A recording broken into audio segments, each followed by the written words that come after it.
고린도전서 1장 10절부터 17절까지 보도록 하겠습니다. 고린도전서 10장 10절 1장 10절부터 17절까지 한 절씩 읽으시고 마지막 함께 읽겠습니다. 형제들아, 내가 우리 주 예수 그리스도의 이름으로 너희를 권하노니 모두가 같은 말을 하고 너희 가운데 분쟁이 없이 같은 마음과 같은 뜻으로 온전히 합하라. 내 형제들아, 근로의 질편으로 너희에게 대한 말이 내게 들리니 곧 너희 가운데 분쟁이 있다는 것이라. 내가 이것을 말하거니와 너희가 각각 이르되 나는 바울에게, 나는 아볼로에게, 나는 게바에게, 나는 그리스도에게 속한 자라 한다는 것이니 십자가에 못 박혔으며 바울의 이름으로 너희가 세례를 받았느냐? 나는 그리스도와 가이오 외에는 너희 중 아무에게도 내가 세례를 베풀지 아니한 것을 감사하노니 이는 아무도 나의 이름으로 세례를 받았다 말하지 못하게 하려 함이라. 내가 또한 스데바나 집 사람에게 세례를 베풀었고 그 외에는 다른 누구에게 세례를 베풀었는지 알지 못하노라. 그리스도께서 나를 보내심은 세례를 베풀게 하심이 아니요 오직 복음을 전하게 하려 하심이로되 말의 지혜로 하지 아니함은 그리스도의 십자가가 헛되지 않게 하려 함이라. 아멘. 믿는 사람에게 있어서 교회가 중요하죠. 교회가 중요한 이유는 모가난 우리 죄인의 본성을 좀 깎아내고 사실은 서로가 서로에게 맞춰가는 과정을 경험하고 또한 배워가는 곳이기 때문에 교회가 참 중요합니다. 그래서 우리가 믿는 사람이라면 흔히 말하듯이 성령의 열매를 맺어 간다고 하죠. 근데 그걸 어디서 맺을까요? 바로 교회를 통해서 우리가 함께 그걸 맺어 갈 수 있습니다. 그런데 우리가 인간의 본성을 죽이고 서로의 합을 맞추기 위해서는요, 그 중심에 삼위 하나님이 계셔야 하고 또한 하나님께서 우리를 다스린다는 중심이 있어야 가능할 겁니다.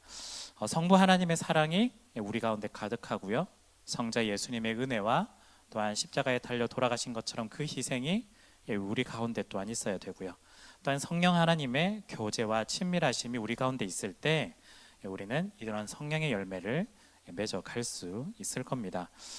우리가 서로가 달라도 가능한 건요, 하나님이 계시기 때문에 가능할 건데요. 그런데 뒤집어서 우리 삼위 하나님의 다스림이 없다면 우리 가운데는 분쟁이 일어나고 분열이 일어나겠죠.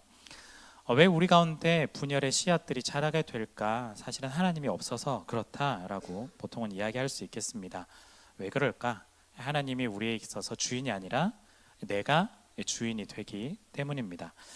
분열의 씨앗은 하나님이 없기 때문이고 또한 하나님께서 베푸시는 은혜가 사라지기 때문에, 즉 우리에겐 하나님도 없고 은혜도 없기 때문에 분쟁과 분열이 시작되게 되는 거죠. 사실은 은혜는요, 우리를 어떻게 변화시킬까요? 우리가 은혜 받았다라고 보통 말하잖아요. 그러면 그 은혜 받았다는 말이 기분이 좋아요, 오늘 말씀이 참 마음에 들어요, 이런 뜻이 아니란 걸 아실 거예요. 은혜는요, 자기 중심으로 살아가던 이 삶이 다른 사람을 위해서, 하나님을 위해서 타인 중심으로 살아가는 삶으로 바뀌는 게 바로 은혜입니다. 그래서요, 은혜는요 반드시 사람을 이타적으로 만들어요. 우리가 은혜를 받았다라고 말은 하지만 여전히 이기적으로 살아가고 또한 다른 사람이 전혀 우리 가운데 없다면 사실은 솔직히 말하면 은혜를 받은 적이 없는 사람일지도 모르겠습니다. 그런데 본인이 은혜 받았다고 착각하고 있으니 이게 교만의 근거가 되고 또한 자랑의 근거가 되고 또한 다른 사람을 받아들이지 못하는 시작이 되는 거죠. 우리 가운데 어쩌면 서울 영동에서 계속해서 자라신 분들도 있지만 사실은 우리 대다수가 다른 지역에서 오신 분들인데요, 아마 굉장히 행복한 교회에서 오신 분들도 있지만 교회에서, 이전교회에서 분열이나 다툼이라든지 이런 것들을 작게 혹은 크게 경험하고 오신 분들도 분명히 계실 거예요. 내용을 보면 맞다 틀리다로 이야기를 하는 듯해 보이지만 한편으로는 사람을 추종하고 있는 이야기들이 굉장히 많은 거죠.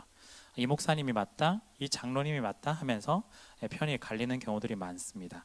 처음엔 옳고 그름으로 시작했지만 참 부끄럽지만 거의 마지막에는 돈으로 귀결되고 있어요. 결국에는 싸우다 보니 싸우다가 아무것도 걸리는 것이 없으면 그래 우리가 나갈게 아니면 너네가 나가 이렇게 하다가 싸울 때 사실은 교회의 명예라든지 재산이 걸려 있으면 결국엔 이것들을 지키기 위해 더 치열하게 싸우게 되는 거죠. 그래서 한 교회 안에 두 개의 예배가 드려지는 경우들도 생기기도 합니다. 모두가 다 하나님의 이름을 고백해요. 이 장소와 다른 장소에서 한 교회 안에 예배를 드리는데 모두가 다 하나님의 이름을 고백합니다. 하나님 찬양하고요. 기도할 때도 정말 기도 잘합니다. 그런데 하나님이 우리 편이 되달라고 이야기를 하죠. 오히려 상대방을 망하게 해달라고 기도를 하기도 합니다. 어쩌면 설교하는 목사도 똑같아요. 말씀도 그런 맥락으로 이야기를 하고 있거든요. 예배드리는 그 장면만 멀리서 본다면 정말 평화로워 보이겠지만 그 그룹이 보이지 않게 다투지 않게 때로는 용력을 불러서 줄을 세우기도 하고 또한 때로는 경찰이 투입되는 경우들도 정말 마지막에는 있습니다. 이것이 과연 교회일까라는 궁금증이 생기게 되는 거죠. 여러분 이 정도까지는 아니다라고 할지라도 교회 안에 작은 다툼들, 분열들, 분쟁들 우리가 많이 경험하고 있습니다. 어떻게 해결해야 될까? 특별히 한 가지 제가 본격적으로 들어가기 있어서 좀 말씀을 드리고 싶었던 건 서울 영동이든 아니든 우리가 어릴 때부터 경험해 봤을 때 친구 사이에서도 그렇고요. 또한 중고등부, 청년 1부, 청년 2부 아마 우리가 이런 비슷한 다툼들은 경험해 보셨을 겁니다. 그때마다 어떤 대처를 해왔고 또한 어떤 자세를 가져왔는지를 한번 살펴보면 참 좋겠다 싶습니다.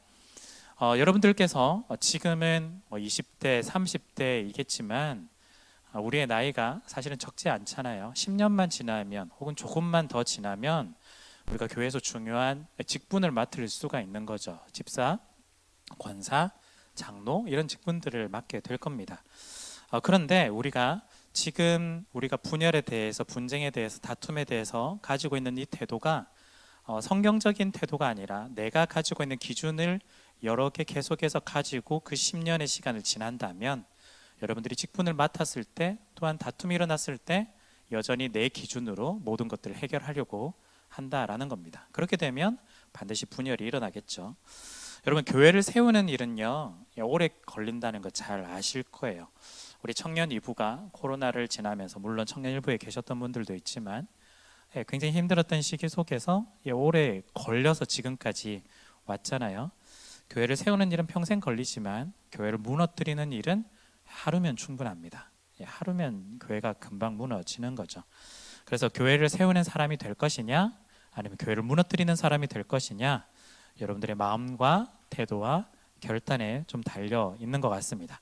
그래서 내가 어떤 자세를 가지고 지금 이 상황을 대처하고 또 앞으로의 일들에 대해서도 시간이 지나서 어떻게 더 단단하고 튼튼하고 아름답고 건강한 교회를 세워갈까에 대한 관심을 가지고 귀를 기울이셨으면 좋겠습니다. 여러분들이 방관자가 되거나 굉장히 소극적인 자세로 교회에 참여하지 않으셨으면 좋겠습니다. 적극적으로 교회를 계속해서 아름답게 만들어 가셨으면 좋겠습니다. 자, 오늘 내용을 들어가면요. 고린도 교회에 분쟁이 일어났어요. 분쟁이라는 사실은 오늘 본문에는 분쟁이라고 적혀 있는데 조금 점잖은 말입니다. 사실은 지금 고린도 교회는 분쟁이 아니라 분열입니다. 완전히 나눠져 있는 거죠.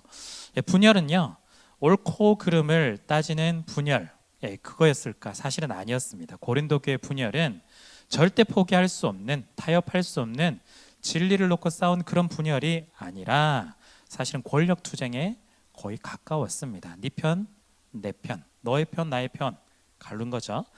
12절에서 17절은요, 사실은 하나의 이야기예요. 바울이 지금 약간 교훈적으로 이야기를 많이 풀어나가지만 한 가지 이야기를 말하고 있어요.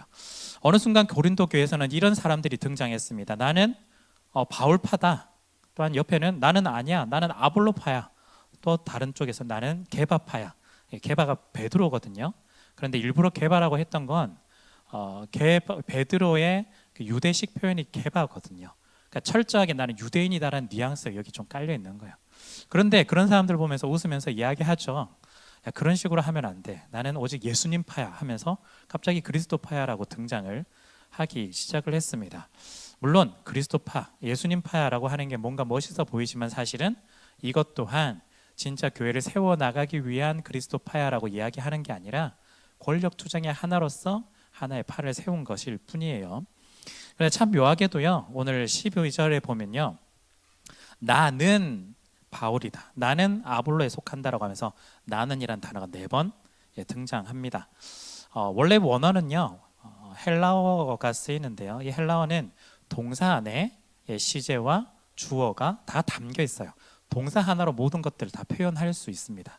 그렇기 때문에 굳이 동사의 이 문장 속에서 주어가 등장하지 않더라도 누가 누구인지 명확하게 알 수 있죠. 그런데 이렇게 번역할 때 나는 바울파다, 나는 케바에 속하였다 이렇게 나오는 건 그 원문 속에서 나라는 존재를 굉장히 지금 강조하고 있다는 뜻입니다. 일부러 주어를 썼다는 거예요.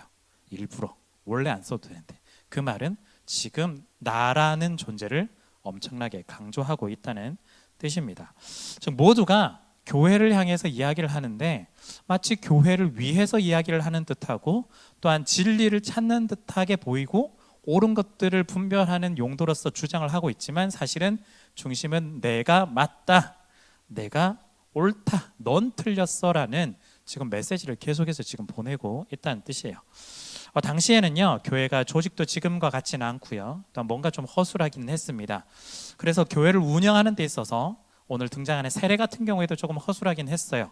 어떤 분명한 절차를 따라서 또한 행정적인 처리를 따라서 이 교회를 세워가고 또한 세례를 줬던 것이 아니라 상황에 따라서 될 수 있으면 그냥 다 줬습니다. 그러다 보니 어떤 자격과 능력에 따라서 준다기보다는 주는 사람의 입장에서 받는 사람이 괜찮겠네 라고 판단이 들면 그냥 그 자리에서 다 세례를 줄 수가 있었어요. 그러다 보니 어떻게 될까요? 주는 사람이 정말 진짜 예수 그리스도의 제자를 세우기 위한 과정으로서의 세례를 주면 괜찮겠지만 사람이란 게 욕심이 또 생기거든요. 세례를 주면 어떻죠? 너 누구한테 세례를 받았어? 이 이야기가 나오는 거예요. 나 바울한테 받았는데? 나 아니야, 난 아볼로한테 받았어. 이렇게 이야기를 하고 있는 거죠. 그래서 주는 사람들 또한 자신의 세력을 구축하는 용도로 세례를 사용을 했습니다. 그러다 보니 사실은 오늘 이야기 속에는 바울이 잘못했다, 아볼로가 잘못했다 이 이야기가 아니라 그를 추종하는 사람들의 이야기 속에 담겨 있는데요, 그 사람들이 자기들 또한 이 사람에 대한 존재성을 높이고 가치를 높이면서 자기 또한 존재를 높여 나가고 싶어 한다라는 거예요. 그래서 세력을 자꾸 만들고 있습니다. 여러분, 고린도 지난주에 이야기를 하면서요, 문화 이야기를 했죠. 어떤 핵심적인 단어가 있었잖아요.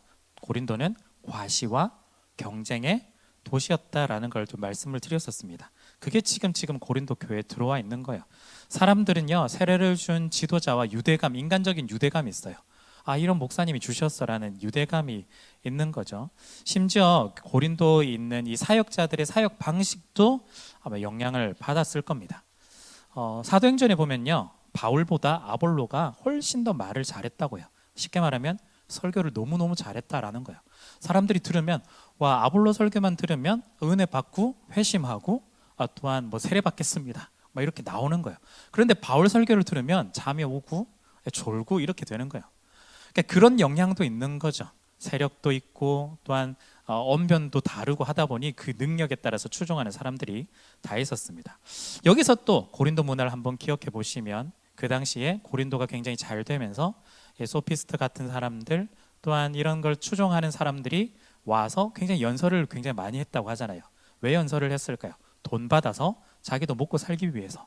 그러니까 내용보다는 기술들, 내용보다는 어떤 사람의 마음을 움직이는 그런 부분들에 굉장히 잘하는 사람들이 인기가 많았습니다. 그 영향도 있었다라는 거예요. 우리 정말 아볼로 설교 잘해, 이런 마음들 가지고 보기 시작했다라는 겁니다. 사실 바울과요 아볼로 두 사람 간에는요 문제 없었습니다. 성경을 통해서만 봤을 때는 전혀 문제가 없었어요. 서로가 서로를 존중하고 이렇게 잘 지내고 있었는데요, 문제는 아볼로를, 바울을 소비하는 신자들, 소비하는 성도들의 태도에 있었어요. 신자들끼리 계속해서 경쟁하는 거예요. 경쟁하는 거예요. 구도를 만드는 거예요. 자기 취향에 따라서 특정 지도자 선호하면서 팬덤을 만들기 시작을 했습니다. 이런 상황이 지금 고린도에서 펼쳐지고 있는 거예요. 그러면서 도저히 좁힐 수 없는 분열이 일어나기 시작을 했습니다. 이 바울은요 고린도 교회에서 일어나는 분열에 대해서 어떻게 문제를 풀어가고 있을까? 10절을 보시면요, 형제들아 내가 우리 주 예수 그리스도 이름으로 너희를 권하노니 모두가 같은 말을 하고 너희 가운데 분쟁이 없이 같은 마음과 같은 뜻으로 온전히 합하라. 같은 말, 같은 마음, 같은 뜻 가지라고 이야기를 합니다. 우리가 이 이야기를 들어보면요 마치 획일적인 공동체를 말하는 것 같은데 절대 그렇지 않습니다. 나는 조금 다른 이야기, 너 안 돼, 이런 이야기 하는 게 아니에요. 같은 말, 같은 마음, 같은 뜻이 된다라는 건요, 우리가 어떤 면이라고 한다면 연주라고 생각해 보시면 돼요. 흔히 비유하는 오케스트라 같은 거죠. 모두가 다른 악기가 때로는 다른 음을 연주해요. 악보에 따라서 다른 걸 이야기하잖아요. 그럼에도 불구하고 들어보면 가장 아름다운 화음으로 연주를 이루어내는 것과 동일합니다. 음이 모두가 도를 쳐야 되는 그게 아니에요. 같은 말, 같은 마음, 같은 뜻은요, 같은 음을 모두가 100명이면 100명 도를 누르고 레를 누르고 이걸 이야기하잖아요. 그건 음악이 아니에요. 모두가 화음에 맞춰서 다른 음을 누르는 듯해 보이지만, 누구는 멜로디를, 누구는 다른 화음을 하지만 정말 아름답게 하나의 음악을 만들어내는 걸 지금 사실은 바울이 이야기를 하고 있습니다. 전체적인 통일성을 이야기를 하는 거죠. 그런 면에서 어떻게 실제적으로 해야 되느냐, 합해라라고 이야기합니다. 온전하게 합해라. 여기 두 가지 뜻이 담겨 있는데요, 이걸 조금 기억하시면 좋을 것 같아요. 한 가지 뜻은요, 여러 가지 부품들이 있는데 잘 관리해서 잘 작동해서 잘 관리되어서 모두가 다 잘 돌아가게 만드는 것이 온전하게 합하다라는 뜻입니다. 여러분 핸드폰을 보면요, 겉으로 우리에는 별로 관심이 없지만 속으로 들어가 보면 엄청나게 많은 칩들과 부품들이 있죠. 모두가 동일한 부품이지 않아요. 동일한 부품이 100개 들어가 있지 않잖아요. 모두가 다른 부품들이 들어가 있습니다. 메모리를 담당하기도 하고 CPU를 담당하기도 하고 여러 가지 다 달라요. 그런데 이거의 목표는 한 가지입니다. 핸드폰이 잘 돌아가도록 만드는 것. 자동차는 어떨까요? 한 가지 부품만 다 들어가 있지 않잖아요. 정말 수만 개의 부품이 들어가 있는데 모두가 다른 부품이지만 목표는 하나입니다. 자동차가 잘 움직이고 잘 설 수 있는 것, 이거예요. 우리 모두가 다 다른 사람들이고 또한 성향도 다 다르고요, 성격도 모두가 다 달라요. 그걸 모두가 다 하나로 만들어라는 뜻이 절대 아닙니다.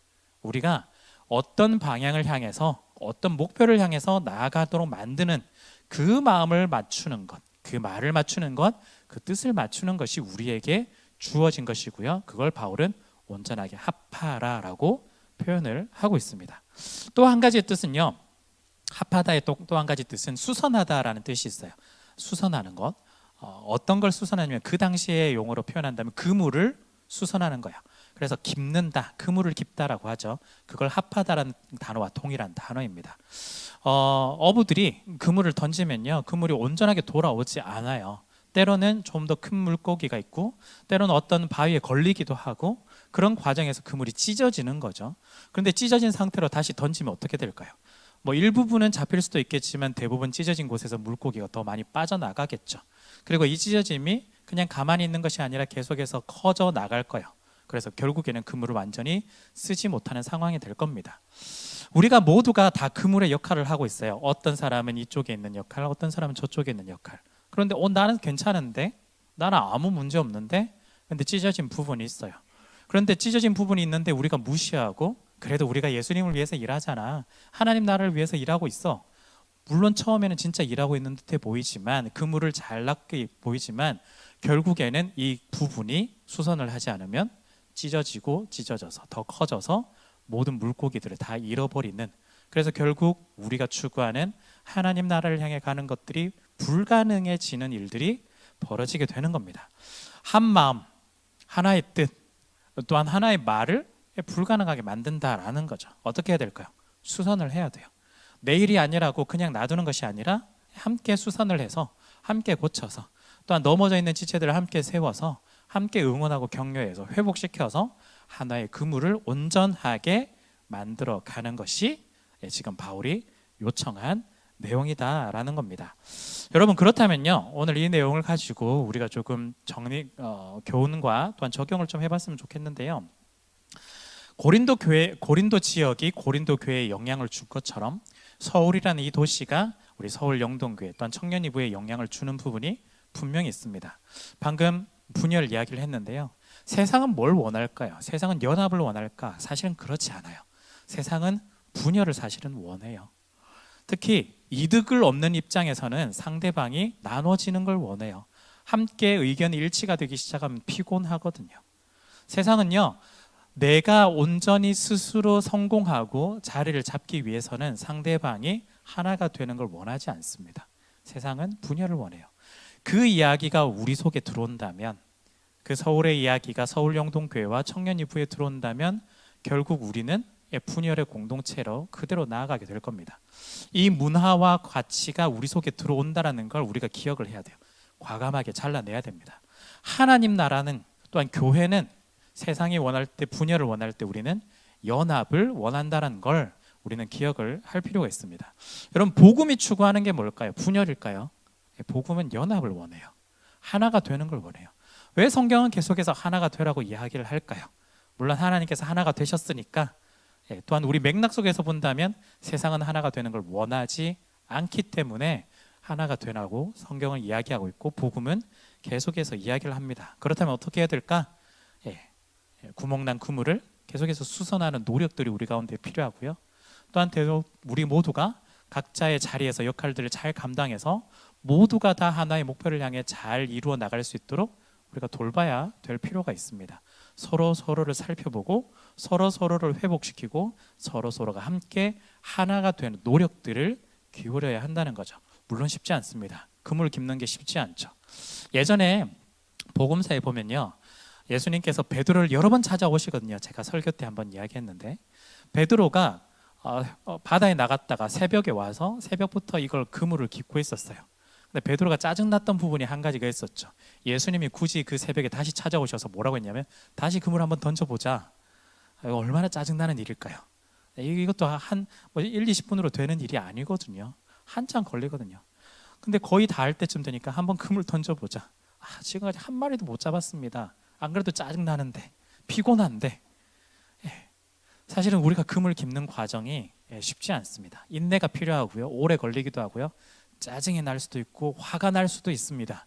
그렇지만 우리가 내가 원하는 목표가 아니라 하나님이 원하시는 그 목표를 향해, 하나님 나라를 향해 우리가 하나가 되는 것이 너무너무 중요하다는 걸 우리가 기억을 할 필요가 있습니다.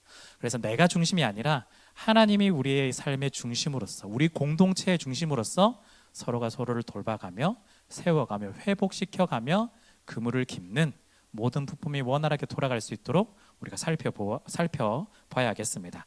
자, 두 번째, 메신저가 아니라 메시지라는 걸 우리가 기억을 할 필요가 있겠습니다. 우리가 복음이라는 내용에 집중해야 되는데요, 복음을 전하는 사람에게 집중하는 경향이 있어요. 오늘 고린도 교회가 그렇죠. 복음 이야기는 하나도 없어요. 오늘 읽어본 본문에는 그냥 나는 누구누구파다, 나는 바울이 전한 복음을 듣고 깨달아서 너무 좋았어, 이 이야기가 아니에요. 바울이 훨씬 더 잘하지 않아? 아볼로가 훨씬 더 잘하지 않아? 지금 메시지가 아니라 메신저에 너무 사람들이 집중하고 있다라는 겁니다. 물론 우리가요, 오늘날 비교해 본다면 설교라고 할 수 있는데요, 설교를 통해서 더 좋은 효과를 누릴 수 있고요, 또한 우리가 그 효과를 통해서 우리가 새롭게 태어나고 또한 성장해 나갈 수가 있습니다. 그런데 우리가 이 말씀을 들으면서 변질되는 이유는 이 말씀을 듣고 나서 소비를 다른 곳에 하기 때문이에요. 은혜를 다른 곳에 소비한다는 거죠. 우리가 은혜를 다른 곳에 소비한다는 건, 내가 이런 교회를 다녀, 내가 누구한테 말씀을 들었어, 내가 누구한테 세례를 받았어, 이런 식으로 다르게 변질한다라는 겁니다. 우리는요, 소비하는 사람이 되어서는 안 됩니다. 복음으로 삶을 변화시켜 나가는 사람이 되어야 돼요. 오늘 설교 좋았어, 오늘 별론데, 역시 이 목사님이 설교 잘해, 이 목사님이 정말 잘하시는 것 같아, 막 이런 거, 이건 전혀 우리에게 도움이 되지 않아요. 우리의 신앙의 성숙과 성장에 도움이 되지 않습니다. 그냥 일부 설교자를 향한 추종자, 팬덤을 만들 뿐이에요. 우리는 예수를 따라가는 사람이 되어야 되는데, 그 설교자, 그 목사를 따라가는 사람이 되면 안 된다라는 겁니다. 그런 거 있어요. 여러분들은 조금 나이가 연세 있으신 분들, 너 누구한테 세례를 받았어? 나 하용주 목사님한테 세례를 받았어. 나 옥하는 목사님한테 세례 받았어. 아니면 이찬수 목사님한테 세례 받았어. 너 누구한테 세례 받았어? 나 김근수 목사님한테서 세례 받았어. 누구지? 완전 듣보잡인데? 막 이러면서 네, 갑자기 부끄러워지고 너 좋겠다 이찬수 목사님한테 뭐 이런 거죠. 여러분 이게 아니라는 거예요. 무슨 뜻인지 아시겠죠? 그 사람이 아니라요, 그 세례를 통해서 변화되게 만드신 예수님을 우리가 봐야 돼요. 누구한테 세례를 받았냐 중요하지 않아요. 네, 전혀 중요하지 않습니다. 정말 중요하지 않아요. 그러니까 그 사람은 사라져야 돼요. 그리고 그 사람은 사라지고 세례를 통해서 은혜를 베푸시는 예수님을 만나고, 또한 세례를 통해서 우리가 새롭게 변화된 삶을 우리가 발견할 수 있어야 한다라는 겁니다. 여러분 특별히요, 이 설교를 하면 결국에는 저 같은 목사 이야기를 하지 않을 수밖에 없는데요, 목사들도 자신의 카리스마, 야망, 또한 세를 불려서 십자가 복음보다 자신을 좀 더 드러내게 만드는 사람들이 분명히 있습니다. 물론 잘못된 것이라고 말씀드리고요. 그런데 이게 잘 몰라요. 이 목사도 모르고 함께하는 성도님들도 잘 몰라요. 그냥 그렇게 세월을 지내왔기 때문에 그게 아주 자연스럽고 당연하다라고 생각을 하는 거죠. 그런데 생각해 보면 우리가 예수님을 따라가느냐 그냥 입으로만 이야기해요. 예수님 믿습니다 하지만 우리 목사님이 그랬어, 우리 목사님이 이렇게 하라고 그랬어. 완전 신이 되고 있는 거죠. 그냥 완전 추종자가 되는 거예요. 팬덤이 되는 거예요. 여러분 가장 불행한 건요, 성도들도 목사를 팬덤으로 만들기를 원하고 있고, 또 목사도 성도들이 자기를 따라주는 팬덤을 만들기를 원해서, 그래서 정말 크게 만들어 나가는 게 가장 불행한 겁니다. 복음은 없어지고 메시지는 없어지고 메신저만 남고 결국 사람만 있는 거예요. 전하는 사람과 듣는 사람만 남아있는 거예요. 거기에 내용이 전혀 없는 거예요. 복음이 전혀 없습니다. 여러분 그렇기 때문에 사실은 저도 좀 솔직하게 고민되는 지점이 있는 거예요. 예를 들어서 얼굴 없는 가수처럼, 얼굴 없는 가수는 그 사람이 누군지 모르고 노래 너무 좋다 이렇게 되잖아요. 저도 약간 블라인드 쳐가지고 목소리만 듣고 이럴 거면 그냥 집에서 듣는 게 차라리 낫겠는데 이렇게 생각할 수도 있겠지만, 그런 고민도 조금 있는 거죠. 그런데 사실은 현실은 그렇지 않잖아요. 담당하는 목사라면 설교만 하고 끝, 그게 아니라 여러분들과 원투원 하기도 하고, 또한 여러분들과 나누기도 하고, 특별히 여기 있는 지점뿐만 아니라 제가 살아가는 삶의 그 순간들도 여러분들이 보게 되는 거죠. 그래서 설교학에서도 그런 이야기를 해요. 결국 설교자가 전하는 이 복음이 힘이 있으려면 설교자의 삶과 인격을 준비시키지 않으면 힘이 없다라고 이야기를 해요. 제가 이 복음을 전할 때 이 복음에 힘이 있으려면 사실 그대로 살아야 되는데 저도 잘 못 살거든요. 저도 분열의 주범일 수도 있고, 저도 분쟁을 만들어내는 씨앗일 수도 있습니다. 그렇게 잘 살아가지 못한다라는 겁니다. 그렇기 때문에 포기해야 되느냐? 그건 아닌 것 같아요. 그렇기 때문에 저와 여러분들이 노력을 같이 좀 할 필요가 있는 것 같습니다. 저도 이런 복음을 전할 때 있어서 제가 드러나는 것이 아니라 진짜 복음만이, 메시지만이 제대로 남을 수 있도록, 그래서 여러분들이 설교를 들었을 때 목사님 설교가 좋아 이 이야기가 아니라 오늘 말씀을 통해서 내가 다시 한 번 더 삶을 점검해보고 이렇게 새롭게 살아가야 되겠어라는 결단과 다짐으로 진짜 변화된 삶으로 살아가는 것, 그게 나올 수 있도록 해야 되고요. 또한 여러분들도 저를 보고 또한 다른 설교를 들을 때도 그 목사님이 좋아 단지 이렇게 추종하는 것이 아니라 오늘 이 말씀을 통해서 내 삶이 어떻게 변화될까 하는 기대, 즉 말씀에 대한 기대, 복음에 대한 기대에 여러분들이 마음을 두시는 노력을 해야 되지 않을까 싶습니다. 그래서 때로는요, 메시지를 바라보게 된다면 서툴게 전하는 사람이라도 은혜를 받게 돼요. 굉장히 말은 잘하지만 듣고 나서 전혀 은혜가 되지 않는 경우들도 있잖아요. 우리가 왜 그럴까요? 그 사람을 보았기 때문일 수도 있어요. 사람이 아니라 메시지를 보고, 사람이 아니라 복음을 보고 여러분들이 따라가시면 좋겠습니다. 그래서요, 좀 부탁을 드리는 건 설교자를 두고 누가 더 좋다 나쁘다 거기에 목적을 두지 마시고 진짜 거기에 복음을 한번 찾아내 보시고요. 또한 저런 이런 얘기도 하지만 저를 좋아하지 않으셨으면 좋겠습니다. 웃긴데. 그래요. 저 성격 더러운 거 다 아시니까. 저 좀 노력하겠습니다. 잘 안 돼요. 안 됩니다. 안 되는데 저를 보지 마시고 저를 통해서 보여지는 예수님, 그러려면 정말 잘 살아야 되는데 예수님이 잘 안 보여가지고 그래서 기도를 해주셨으면 좋겠습니다. 목사님이 좀 제대로 삶을 살게 해달라고. 네. 예수님 보는 삶을 살게 해달라고. 그래서 목사님을 통해서 전해지는 말씀이 좀 은혜 좀 받게 해달라고. 그냥 이렇게 기도를 해주시면 좋지 않을까 싶습니다. 여러분 기억하셨으면 좋겠습니다.